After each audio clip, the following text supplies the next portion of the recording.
Because of senior citizen আজকে আমরা এই পর্যায়ে আসছি। আপনি যদি চিন্তা করেন কলাবাগান থেকে শুরু করে মিরপুর ১ নম্বর পর্যন্ত ৭২, ৭৩, ৭৪, ৭৫ এই সময়ে যে রাস্তাটা ছিল, এখন যেটা আইল্যান্ড, এইটা ছিল আইল্যান্ড। আমাদের সিনিয়র সিটিজেনরা আজকে সেই রাস্তাকে কত চওড়া করেছে আমাদের ব্যবহারের জন্য, আলহামদুলিল্লাহ।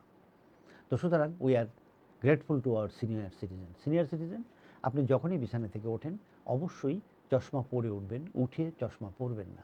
নিয়মিত ওষুধ খাবেন, ওষুধ খাওয়ার জন্য সুন্দর করে ওষুধের বক্সটা পাশে রাখবেন এবং ওখানে প্রেসক্রিপশনটাকে সুন্দর করে সাজিয়ে দরকার হলে নিজের হাতে লিখে পাশে রাখবেন, নিয়ম অনুযায়ী ওষুধ খাবেন। আপনার একজন কেয়ার গিভার দরকার, আপনি একজন কেয়ার গিভার সবসময় সাথে রাখবেন। অবশ্যই 30 থেকে 40 মিনিট হাঁটবেন।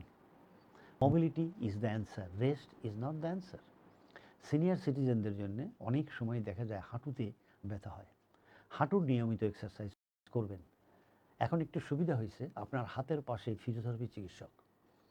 আপনি ফিজিওথেরাপি চিকিৎসকের পরামর্শ নিন, তাকে দ্বারা আপনি অ্যাসেসমেন্ট করান। আপনার টোটাল অ্যাসেসমেন্ট উনি করে বলে দেবে কীভাবে মুভমেন্টগুলো করতে হবে, সব ওনার জানা, উনি বলে দেবেন, ইনশাল্লাহ এটা করবেন।